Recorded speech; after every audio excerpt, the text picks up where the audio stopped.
dans nos habitudes. Mesdames et messieurs, Monsieur le Président du Comité scientifique, Mesdames et Messieurs, les membres du Comité scientifique, Mesdames et Messieurs, en vos grandes gratuités, chers collègues enseignants et chers invités, c'est pour moi un honneur et un réel plaisir de prendre la parole à l'occasion de cette conférence inaugurale du colloque international sur la cohésion sociale. Alors, permettez-moi, avant d'entrer dans le vif du sujet, d'exprimer ma profonde gratitude aux organisateurs de cette rencontre scientifique pour leur invitation, ainsi qu'à mes pairs venus d'horizons divers pour enrichir, par leurs travaux et leurs expériences, une réflexion devenue décisive pour nos sociétés contemporaines. Le thème de cette conférence, la fabrique sociale et politique de la cohésion sociale, du concept aux pratiques, ça fait très, très universitaire. J'aurais dû rajouter tout simplement penser et fabriquer la cohésion sociale dans les sociétés africaines contemporaines. Vous allez comprendre tout à l'heure les articulations de ma pensée. Alors, ce thème s'inscrit dans un moment où nos sociétés sont traversées par des fractures multiples. Et on a commencé par en parler depuis ce matin, des fractures sociales, territoriales, identitaires et même générationnelles. On en parle peu. J'ai les yeux tournés vers Madagascar aujourd'hui et un peu aussi vers le Maroc. Et avant, déjà, au Sénégal, il y en a marre, et balais citoyens. C'est des signes de rupture. Alors, ce sont des fractures qui interrogent la solidité du lien social, la légitimité de nos institutions et la capacité de nos sociétés à produire, et je vais lâcher le mot, à produire de la confiance. À produire de la confiance. J'ai choisi de traiter cette question parce que la cohésion sociale, bien qu'elle soit aujourd'hui un mot courant, demeure avant tout un concept, une idée abstraite qui permet de penser, de comprendre et d'expliquer les mécanismes qui assurent la stabilité et la solidarité d'une société. Et en tant que concept, elle renvoie à une certaine représentation idéale du vivre ensemble. En réalité, c'est une utopie sociale qui exige quand même, et après tout, une ingénierie collective, sociale et politique afin de pouvoir se traduire dans la réalité. Il ne suffit pas de dire cohésion sociale et la cohésion apparaît. Il faut une ingénierie derrière tout ça. Quant à la notion de fabrique sociale, vous en comprenez le sens, elle désigne le processus par lequel une société se construit. Ça a été répété plusieurs fois ce mot, on construit la cohésion. Donc, par lequel une société se construit, se reproduit et se transforme à travers les interactions, à travers les institutions, des pratiques culturelles et aussi des rapports de pouvoir. Pour parler de la fabrique sociale et politique de la cohésion, et notamment pour montrer comment elle est passée du concept aux pratiques, je structurerai mes propos en 5 petits moments.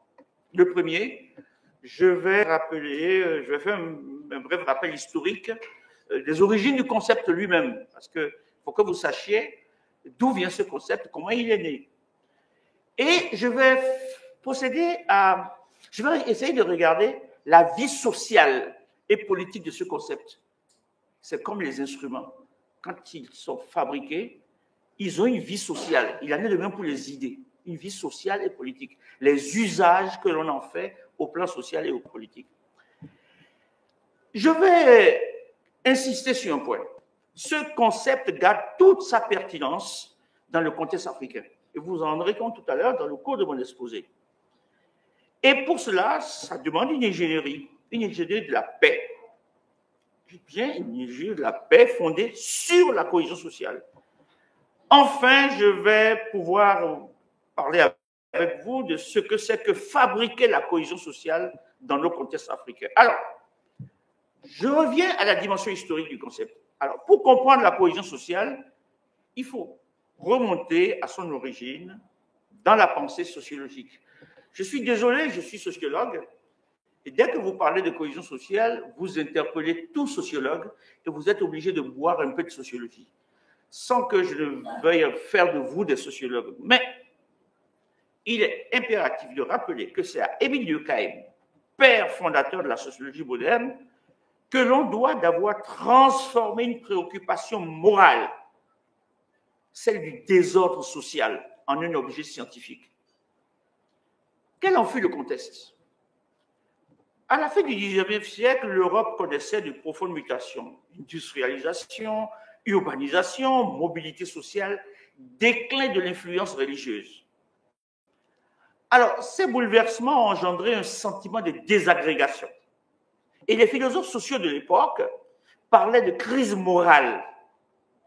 Mais le sociologue Durkheim y voit plutôt un phénomène mesurable, analysable. Lui, il l'a appelé anomie, c'est-à-dire le relâchement des normes sociales et morales qui orientent les comportements collectifs. Alors, dans son ouvrage de la division du travail social, il s'interroge. Qu'est-ce qui fait tenir encore une société ensemble quand les anciennes formes d'autorité et de solidarité s'effritent? C'est comme si cette question était encore d'actualité, parce que nous le constatons dans nos sociétés respectives. Alors, sa réponse repose sur l'évocation de deux formes de solidarité. Il a ramené tout ça à la crise de solidarité. Et quand il parle de solidarité, il parle de deux types de solidarité. La solidarité mécanique, caractéristique des sociétés traditionnelles, fondée sur la similitude et les consciences collectives, et la solidarité dite organique, propre aux sociétés modernes, fondée sur la différenciation et les interdépendances des rôles. Alors, pour lui, la cohésion sociale devient dès lors le degré d'intégration morale et fonctionnelle d'une société. Elle reposerait donc, sur la régulation sociale et de deux, sur les institutions capables de créer du lien. Et depuis ce matin, ces mots sont revenus sous différentes formes. Alors, chez Durkheim, la cohésion n'est pas seulement une donnée empirique. On ne voit pas la cohésion comme façon physique. Elle est un idéal régulateur, une norme morale qui mesure la santé d'une société. Est-ce qu'il y a de la cohésion sociale? Ainsi, la cohésion est à la société ce que la santé est à l'organisme. C'est son équilibre vital. Alors, quelle a été la vie sociale de ce concept depuis qu'il est né? Autrement dit, comment il est passé de mots suggestifs à la réalité? Le concept de cohésion sociale, né dans le laboratoire intellectuel de la sociologie classique, n'est pas resté cantonné à la théorie. Il a connu une vie sociale marquée par sa diffusion à travers des politiques publiques, surtout dans le XXe siècle. C'est un concept qui est devenu une espèce de boussole. Et après les grandes crises européennes, la guerre mondiale, la crise de 1929, la décolonisation, la cohésion s'est imposée donc comme une boussole politique. L'État-providence naissant fonde sa légitimité sur l'organisation de la société, la resolidarisation des sociétés, garantir à chacun une place et une dignité. En France, par exemple, le mot cohésion réapparaît dans les années 80, 70-80, pour désigner cette volonté de maintenir l'unité nationale face à la montée du chômage, pour parler plus simplement, a été exporté. A été exporté par qui? Par le PNUD, la Banque mondiale, le Conseil de l'Europe, l'Union européenne, qui en ont fait un outil de gouvernance. Le Conseil de l'Europe, par exemple, en 1997, définit la cohésion comme, et je cite, la capacité d'une société à assurer le bien-être de tous ses membres, à réduire les disparités, parce qu'on ne peut pas les faire disparaître complètement, et à éviter des marginalisations qui se révèlent être hyper dangereuses dans certaines situations. Le PNUD, par exemple, la considère comme un pilier de la prévention des conflits. La cohésion devient alors un élément de langage commun des politiques de développement et de paix. Donc, quand la coopération suisse finance des politiques de cohésion au Bénin, elle est dans la droite ligne, ou que la Banque mondiale en fait de même, elle est dans la droite ligne de la recherche de paix, en réalité. La paix, c'est un bien commun mondial. Mais tout ne s'est pas arrêté à Durkheim. Il y a eu des prolongements intellectuels contemporains. Bauman, Zygmunt décrit, lui, il parle de société liquide. Il parle de société liquide. Pour lui, la société liquide, c'est quand les liens deviennent fragiles et contemporaines. Tout se passe comme si Sigmund Freud voyait nos sociétés aujourd'hui, qui deviennent également des sociétés liquides. Castel parle de désaffiliation sociale. C'est quand il y a un glissement progressif de l'intégration à la marginalité. De plus en plus de groupes sociaux deviennent des groupes marginaux. Et c'est très dangereux. Marcel Boldebal et Maffesoli proposent une triade. Et là, ça devient opérationnel et pas seulement conceptuel. L'alliance, la déliance et la reliance. À ça, le Malawite Tandika Kandawire, le Nigérien Jimmy Aleshina, ou des Camerounais comme Francine Djo et Achille Meme, ou encore des Sud-Africains comme Mogobe, Ramos, ont travaillé à partir du concept social. Et de 2005, je m'y suis mis, et sous le titre, le premier titre, c'était le lien social en question dans une Afrique en mutation. J'y consacrais ma première grande réflexion sur cette question. Mais peut-il y avoir des sociétés sans conflit? Peut-on parler de cohésion en excluant les conflits? Assurément non. Car les conflits. Elias va même plus loin. Il estime que le conflit participe d'un processus civilisateur.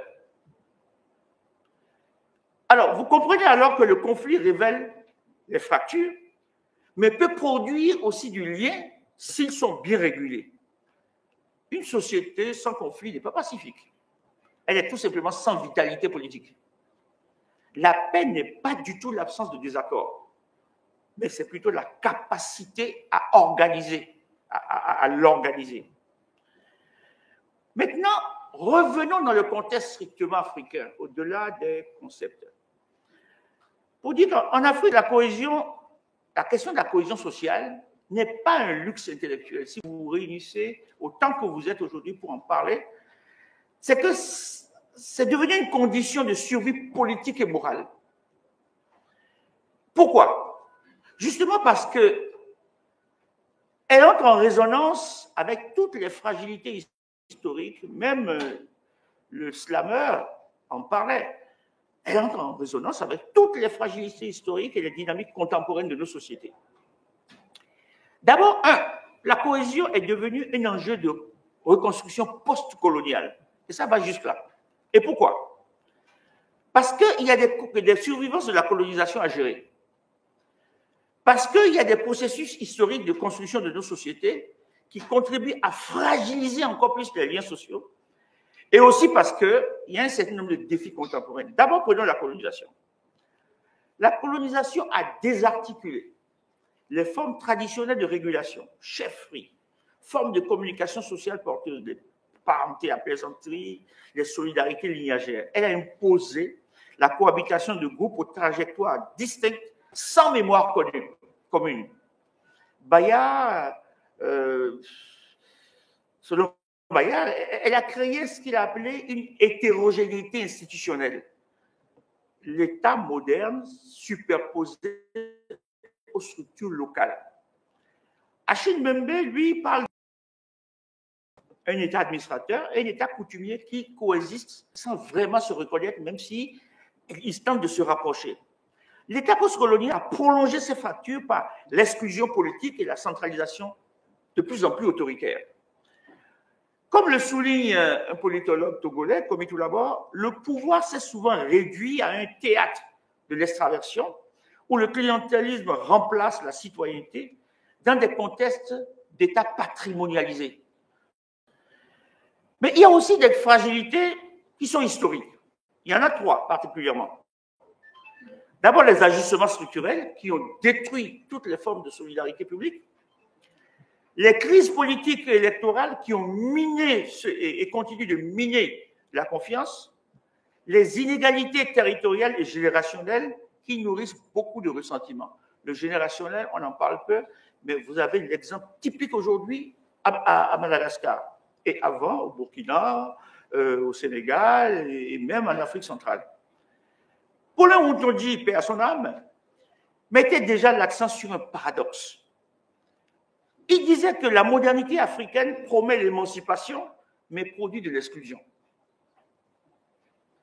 Alors, les jeunes éduqués mais marginalisés vivent, pour utiliser le mot de Marcel de Boldeval, une déliance sociale profonde.